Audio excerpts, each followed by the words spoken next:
Life Audio. Our time is not always God's time. And so for me to finally accept that I'm not being punished, I'm being prepared, has given me freedom to not despise the waiting. Hello and welcome to the Encourager Podcast, where we have encouraging conversations to help you joyfully harmonize your home and work life. I'm your host, Rebecca Scott. I'm a wife, mother, designer, coach, and author. I'm here to help encourage and empower you to confidently make decisions that work for you and your stage of life, whatever that might be. Hello, Encouragers. Today's podcast is brought to you by Just Thrive Probiotics, my go-to supplement to feel even more energized and lighter. I also love the Just Thrive Calm supplement to keep my thoughts from spinning and keep them more focused and in the moment. Use code ENCOURAGER to get 15% off by going to justthrive.com. On today's episode, we're talking with Heather Shriver Burns, a wife, a mother of three, and a master coach for kingdom entrepreneurs. And we have a little bit of a backstory of how we got to know each other. I have been super purposeful with my Encourager brand this year. As you guys know, I'm always putting out podcasts and we're putting out content out there because I just want to stay encouraging you. But I started to get a little bit more laser focused on who I was getting within my podcast. And one of the friends that I got to meet along the way was Tamara Andress, who we've also had on the podcast before. And as I started following her, I started recognizing the people that she loves and adores. And of course, when you open up the door for one Christian woman to say, hey, you could do this, there's a million of us out there who want to encourage one another. And Tamara is who brought me to Heather, who now also owns a very beautiful Frankie bag, I believe. Yes. And a really fun green color. So she is also going to tell people about my awesome purse brand. So that'll be fun. And we're having our guest Heather today talk about why waiting is not wasting time. Welcome to the show, Heather. Thank you so much for having me. I love Kingdom Connections. They're so good. So tell me a little bit about, first of all, the title. You're a master coach for kingdom entrepreneurs. What does that mean? Yeah, it's a great question. When everyone asks, my mom still asks me, she's like, what do you do? Like, try to explain. So backstory, teacher turned corporate exec turned entrepreneur when I became a mom. And I really got started in the entrepreneur space in the network marketing in that role. And so I naturally was leading, was mentoring, was coaching. And one of the things that I had noticed was that I was really frustrated with trying to help people, but realizing that they would say they wanted something, but they weren't actually making progress. And so I ended up getting my biblical life coaching certification, thinking I could probably help them better if I knew what to do. And then just through my own journey, I have a master neuroscience certification because I love the brain and how it really works. You know, as believers, we hear, be transformed by the renewing of your mind or take your thoughts captive. But I think sometimes we don't understand how to do that. And so I partner the science with scripture and really make it palatable so that you know actually what to do. But it's really all through my own journey. I am a natural teacher, encourager. Literally, that's always one of my spiritual gifts, encouragement.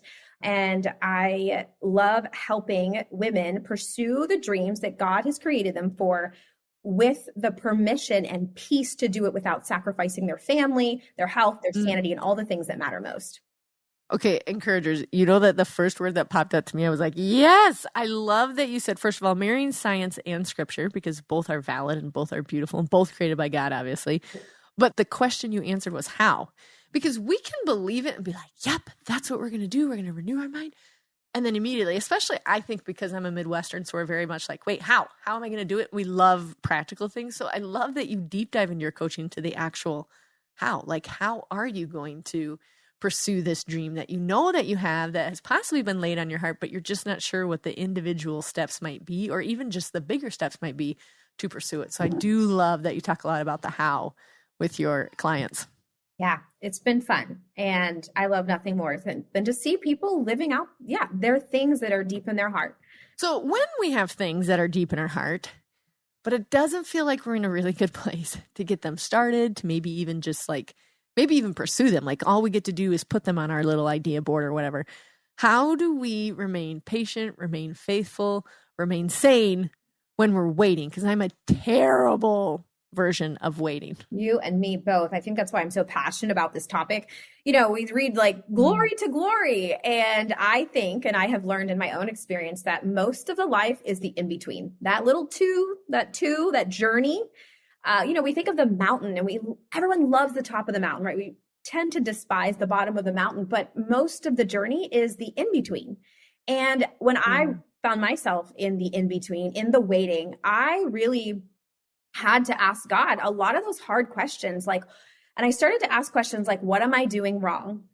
Do you not want me to do this? Right? All these questions that you just really, once you get to that frustrated place of, I just want the answers because I don't know, I'm a fixer.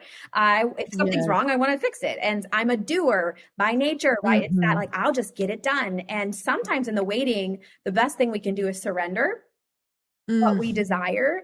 And man, is that hard. And so for me, the waiting is, I really thought the waiting was punishment. That just made sense to me, right? So even as a parent, right, what do we do? We make our kids, we might take something away or, there's all this. And so I really had to press in with the Lord. And he told me that waiting is not punishment. Waiting is pruning, getting rid of the heavy stuff that's not meant to go, or the dead things, right? It's preparation. There's positioning in that, pivoting in the waiting, and all really for the final, the promise, right? I love looking at the map of the Israelites from Egypt to the promised land. They went the long way. They went the long way. And I think sometimes if we look at it, it could have been really short, but they tried to get access. And the king said no. And so sometimes God takes us the long way so that we are pruned. We are actually prepared for the promise, because anything that happens prematurely, right? I just opened an avocado this morning and it wasn't ripe yet. And I'm like, oh, it's so not as good. Babies, if they're birthed prematurely, there's risks. And our time is not always God's time. And so for me to finally accept that I'm not being punished, I'm being prepared, has given me freedom to not despise the waiting. I mean, it's just such a tweetable line, waiting is not punishment. And I think I would like to say I'm not getting hard on God, because that would not be okay, but I get hard on myself too, where I'm like, well, you did something wrong. And so that's why you're here. And until you learn that lesson, you're not going to get to move forward. And that is terrible, because then you're like, well, but I learned it. Can we move on now? Okay, I'm for sure I learned it this time. Can we move on? And we make fun of the Israelites frequently. At least we do, because we farm and ranch. So several times, it's very funny in our area. The farmers are always talking about the weather, because everything depends on the weather. Quite literally our livelihood, right? If the crops get taken out. So we laugh that my husband, Nicholas, is always paying attention to the weather. And when it's super wet, they're complaining that it's too wet and they don't know when they're going to get in the field. If it's super dry, then they're like, oh, we need the rain. This is just a common thing here, right? So we joke that we're like the Israelites that are just standing around for 40 years, never complete with what we have. And we always it's them back then. And how in the world did it take them 40 years to do that? And you can think of several moments in your life where you definitely took the long route, but not on purpose. But it took that long for you to do some of the steps that you talked about, Heather.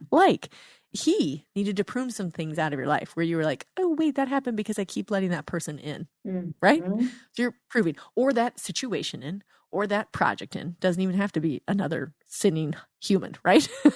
Or he needed to prepare you. And the skill set that you have right now and the attitude you have for it right now is not going to prepare you for the journey forward.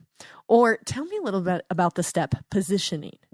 What is that in that lineup? Well, my journey in the entrepreneur space, and even just before that, right? Teacher turned, I can tell you all of the things and all the skills. We know that God wastes nothing. And I think sometimes when we are laser focused, I went to college, I wanted nothing else. There were no other questions about what I wanted to be when I was growing up. I wanted to be a teacher, but then I got into the classroom and was like, oh, maybe not. So I did that for 3 years and I was like, I never even questioned anything else, but God was so good to use that teaching career. And my very first position in sales in the corporate world outside of it was teaching. It was selling curriculum to superintendents and school districts. And so God used that and pivoted me and repositioned me and said, hey, I'm not going to waste that. And I think my whole journey, and if we look back at our lives, we usually can see whether we made a wrong left or not, God will not waste it. He'll take it and he'll use it for good. Amen. And so for me, oftentimes it's just, hey, that wasn't wrong. It's just, we're going to just turn a little bit this way. I love thinking about 1 degree off in an airplane, you can get to a completely different country. So it's not always these huge major pivots and, repositioning, but sometimes it's just little tweaks here and there. Maybe it's a heart posture that's the tweak that needs to happen. Maybe it is a literal change in your location or your profession. God is fun. And I'm in a season now where I'm waiting too. So this is an intimate, topic for me, I think. And again, like I said, I've learned that most of life is waiting. The dopamine rush that we want to get to the top, that only lasts for so long. Then we're on to the next thing, right? But if we look at it like an adventure instead of like that punishment or that we haven't for 40 years yet, come on, get your stuff together, girl, figure it out, and then we'll get there, or clean yourself up. And one of the things that I really have been leaning into is that we're tempted to focus on everything that's wrong, when if we really believe in the finished work of the cross of Jesus, when he said it is finished and everything he paid for, everything. And if we've come into alignment with that truth of who we are now in Jesus, there is nothing wrong with us. In fact, he's made everything right with us, but we've got to come into alignment with that, right? That's the sanctification process that we so focus on fixing, when Jesus, if we believe and we come into agreement with everything he has done, everything he has said, it's actually what is right with me now because of Jesus and his blood. And when we focus on that, we start, right? It's that alignment of capital T truth, not our truth always, right? But like the capital T truth. Gosh, that's so good. I mean, this is at the time of this recording, we're coming on summer months coming to an end. And it's like, I was starting to complain about summer and how fast it went. Even in our pre-interview, we were talking about, like, okay, here we are. We're like in the middle, like at the end of summer. And I'm gripping it so hard. I'm like, wait, I didn't do all the things that I had set out, even on my bucket list encouragers. Like I put it on there, right? And my husband very kindly said, look through your camera roll. And I was like, okay. Now, I'd love to say that I did this all very maturely. You guys, I was sobbing. But I looked through my camera roll and I saw the fruits of the summer. I saw some things that were blessings. Like you said, if we recognize that, wait a minute, God is all over this summer. He's all over my camera roll and the pictures that I'm taking and the opportunities and activities we got to have. What is that like for you right now as you're waiting? Can you look through your quote unquote camera roll and discover where the fruits are and where he is pruning you, preparing you, positioning you, or pivoting you? Can you see those as the progress steps in the waiting? I think would be a very easy, practical step to do. Heather, you did mention that you're in a waiting period right now. Can you talk a little about what your waiting period is? Oh, goodness. Where do you want to start? What am I waiting for? I'm a dreamer, so I can see the big vision. And God gave me a promise in 2017 that I'm still waiting for. And there's those types of things, right? And then there's also just literally, like, my husband lost his job earlier this year and he completely pivoted his career. And so we are in a trusting season, in a waiting season. Our finances looks different now that he's completely pivoted and doing something different. I mean, there's just so many layers to it, and we have to hold on to the promises, right? It's like not just what we see with our natural eye, but believing that there is things going on that we can't see. And can I share this? If you follow me at all on social, you will see I am obsessed with flowers. I used to tell my husband when we first dated, do not buy me flowers. They're a waste of money. But God met me in a garden in a deep, deep healing season in 2018. And he continues to speak to me about gardens and flowers and whatnot. And in a year where, this was actually in like 2 years ago, when I was in a waiting season, he spoke prophetically about peonies. And I know what to do when God gives me a flower. I know how to, right? I just go on this adventure treasure hunt and be like, okay, what are you trying to show me? And something that I had uncovered about peonies, which is one of the most beautiful flowers, in my opinion. They're luxurious. They're known for just this. Oh, they're so good. And they only come out once a year, maybe twice, right. But they're very like select season. Mm-hmm. Oftentimes the seeds to plant the peonies will be planted and there will be absolutely no buds, no fruit for 2+ years. And the Lord just spoke to me in that and said, Heather, I'm working. You've already been planted. Keep watering it. Keep trusting. The blooming is coming for you. Do you trust me? And of course I'm weeping like, okay, I get it, right? Like, I'll be a peony. Just let me, But these are just those marking moments that it's like, okay, as humans, we can hold that waiting is hard. It can make you question all the things, but I want to encourage you to take those hard questions or those thoughts that you have, take them to the Lord, right? We always want to have a gratitude and be thankful. And I think sometimes we can sit in shame thinking like, oh, I shouldn't feel this way. When I think it's an invitation for the Lord to just he is the comforter, right? The Holy Spirit wants to comfort us in our disappointments, in our discouragement, in our delays. And if we can take those honest questions, those honest feelings to the Lord, that's where Jesus does his best work. And he will exchange what we have, what we're carrying, the weight, right? And we give it to him. And then he gives us something in return that helps us to sustain that journey. Yeah. I love peonies. I'm like, I haven't figured out how to successfully plant them in my own garden, but I do buy them. Yes, you'll get there. I love them as well. It's super interesting that you were able to recognize, have some wisdom about he was speaking to you through flowers. And I've heard this through several other women throughout the years. It's like that something is revealed to them and they know it's personal to them and they know it's how God chooses to speak to them. I was just super bold with my request to God probably like 10 years ago. I was like, hey, you know how fast I like to move and you know how many things I like to start and I'm a dreamer, I'm a doer, you know, all those things. I'm like, hey, can you just do things in double phrases for me? And I'm a twin sister, so double is kind of a big deal to me. I'm like, just do things in doubles. And guys, he was like, okay, kid. I swear he calls me kiddo because he knows I think it's affectionate, but he was like, all right. So when I hear, like I'm praying about something and I'm like, can you just help me, like give me a sign? I just say, give me a sign. Yep. And somebody in a conversation will say a phrase and I'm like, that really resonates. How do you know that I needed that delivered today?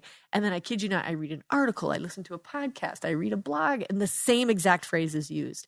And then I know, okay, God talks to me in doubles. Confirmation. But it's kind of it's kind of a fun thing to recognize. And for each one of us, it's going to be different. Yeah. And it's not always a message that I want to receive, to be honest, too. Sometimes I'm like, I don't want to hear it twice. I don't even want to hear it once. But thank you for giving me a heads up. So it can be messages like that as well. Tell us a little bit, how do you go from not liking flowers? Because also, I think when we reached out to each other, your profile picture on Instagram, you guys, is like off the charts. Color, beauty, like all the wonderful colors. And I said like, oh my gosh, your profile picture is absolutely beautiful. And her grid, you know, on Instagram. And you said, I used to wear black and white all the time. So what was the flowers? Or the color in particular, how was that introduced? Yeah, that's funny because my branding, it was, I told you that it was black and white and God brought color back into my life. And so I've known Jesus my whole life, was raised in a Christian home, and just through my own journey of seeking him and finding him and learning not just about him, but living with him, it just changed everything for me. So I kind of think my trauma experience that I had, it was black and white. Like it was very like right and wrong. And like even this whole journey with God and learning how he speaks to you is so intimate and so beautiful. And that's where he met me, in a garden. So I had lost a business that I had built that was very successful, 8-figure business. And I lost it overnight, 27 weeks pregnant with my third child. And that was my night of the dark soul, that whole coming to the end of myself. And I met Jesus in the valley of the shadow of death. And so I always say I had to lose it all to find Jesus's all, and I wouldn't trade it for the world. Although I didn't like my story, I don't, recommend it to anybody. But the garden was, I was praying and just really pressing in. And I was asking a lot of those same questions. What did I do wrong? I thought I did what you asked me to do. I got in trouble for something I didn't do, and I felt like a victim, really. And so I just was asking God these really hard questions because I didn't know what else to do. And he met me in a garden, and I remember a woman saying, like, well, what do you see? I was praying with a woman, and I'm like, I literally gasped. I said, ugh. I said, I see a bunch of daisies. And she goes on and, we're talking, whatever. And she said, hey, I want to ask you, she said, do you know what daisies represent? And in my, I'm like, no, I'm not a botanist. I don't even like flowers. Those are the cheap ones that you just put in I call the daisies like the filler flowers, they just put them in there to make them look bigger. And she said, Heather, daisies represent innocence, purity. I could cry. Childlikeness. It was the way that God met me. in that moment, in that season of getting punished, losing it all. And it was just his way of intimately telling me, Heather, I see you, and I know your heart was pure. Was I perfect? No. But were my intentions right? And so he was just showing me. And I realized too, Rebecca, that I played my whole life a game of he loves me not. When good things are in my life, he loves me. When bad things are happening in my life, he loves me not. And that was like a revelation years later with the daisy. But I buy myself daisies all the time from Trader Joe's. They have the best flowers that last forever, and they're so cheap.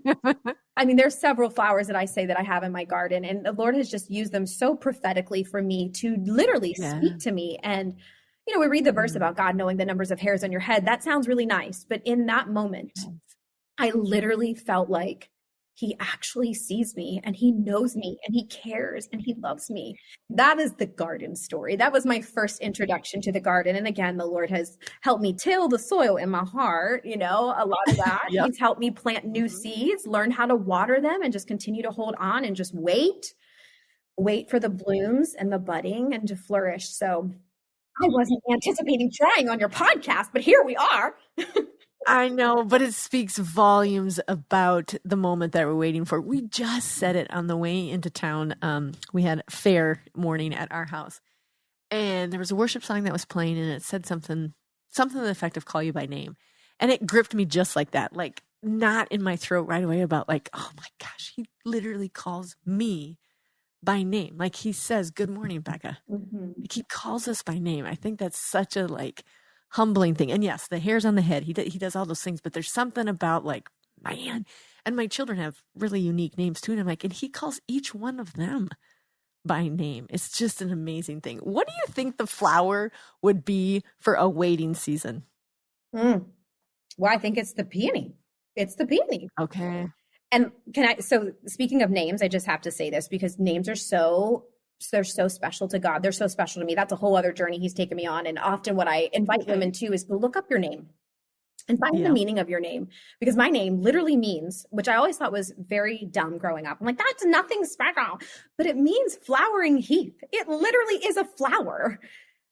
Oh, wow. Speaking about blooming, and he's been speaking it all my life. I just wasn't aware. And so maybe for the woman who isn't feeling like they're hearing God's voice, I just want to encourage you that he is speaking over you. He does see you. Just like we said, he's saying your name.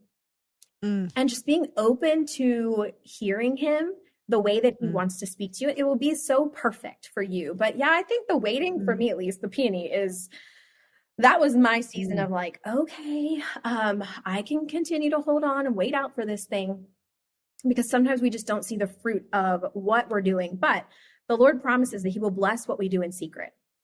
Oh, I forgot about that. Yeah, now I'm thinking like, I wonder why he does that in secret.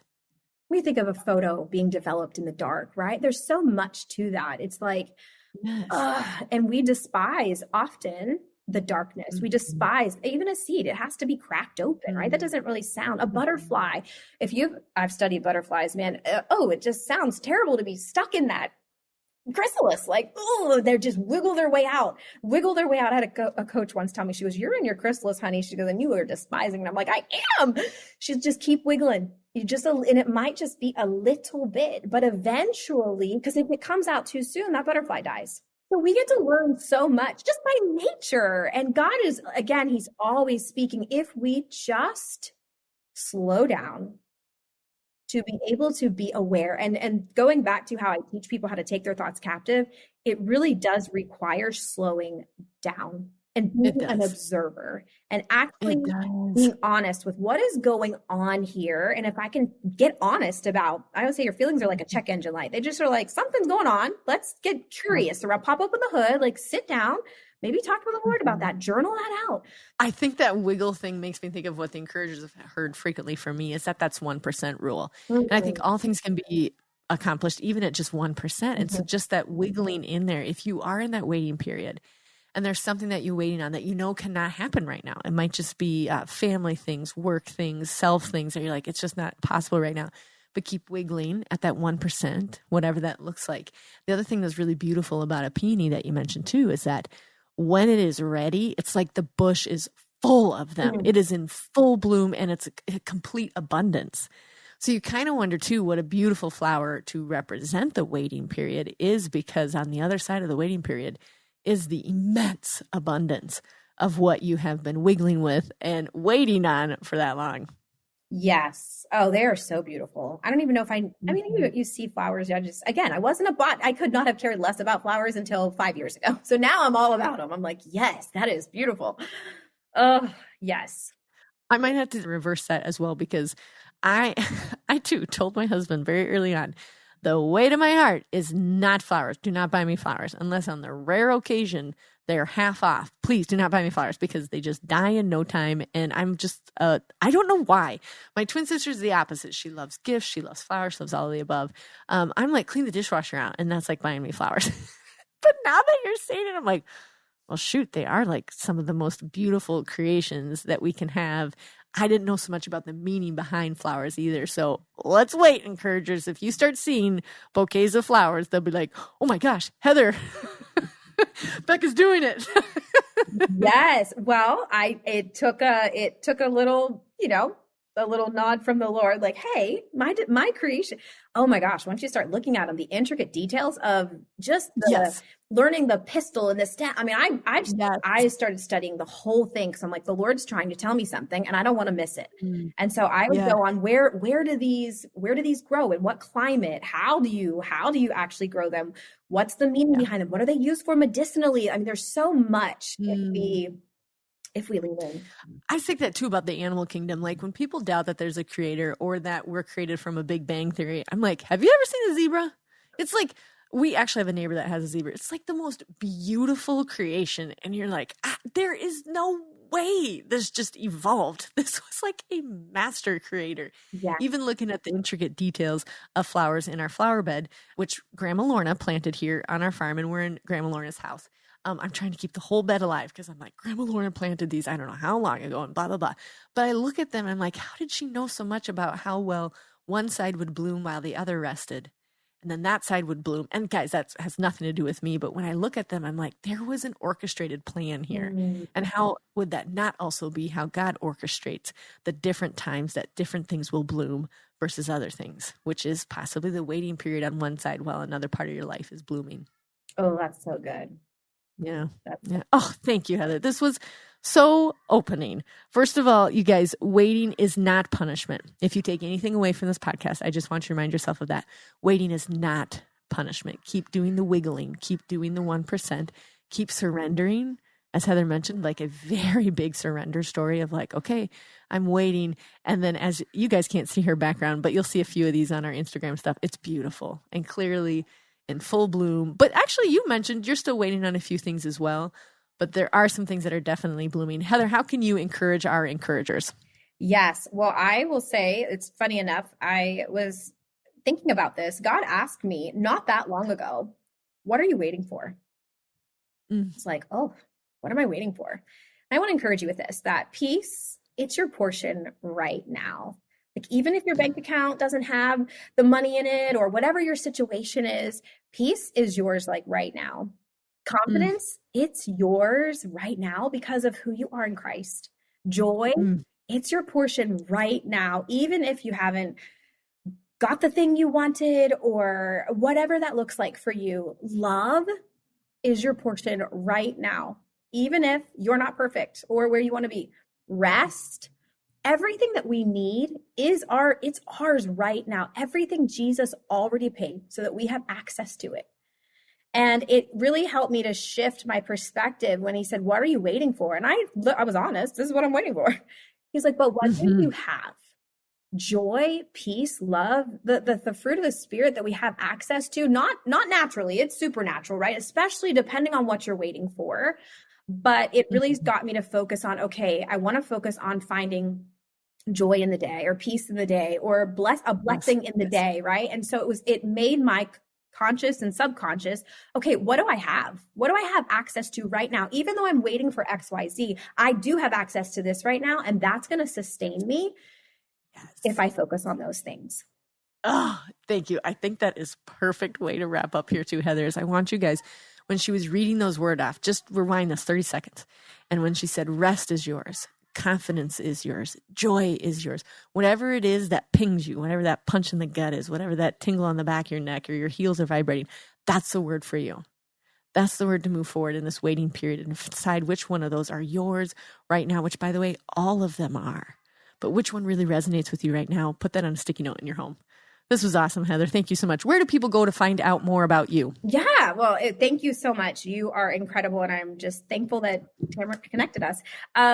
So you can find me on my podcast, Seek First CEO. If you are an entrepreneur, that would be a great place to go. Or Instagram is really where I hang out the most. So my podcast and Instagram, those are my two places. But you can find me Heather Shriver Burns on Instagram, and then, the podcast. Awesome. We will have all of her information in our show notes. But if you need encouragement and some beautiful flowers and some education on color, make sure to follow Heather. Until next time, encouragers, we got this because he's got us. Thanks so much for tuning in. If the Encourager podcast has helped or encouraged you in any way, please subscribe to the show and leave a 5-star review.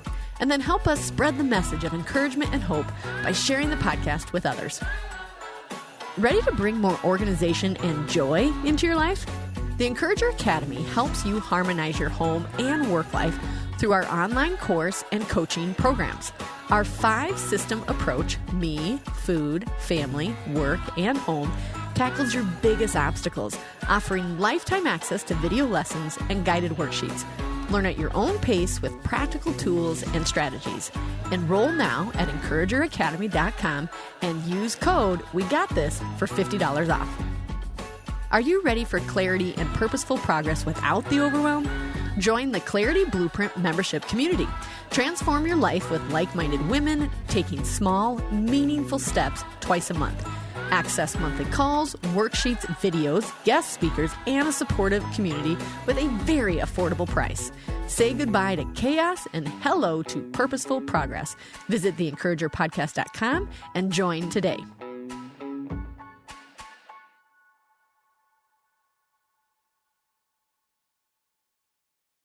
Do you want to better understand the Bible and give biblical answers to those who ask you about your faith? Hi, this is Perseus Poku, host of the Sound Reasoning Podcast Show. Listen to us weekly as we bring the truth often found in the ivory towers of seminary down to the steeple towers of the local church.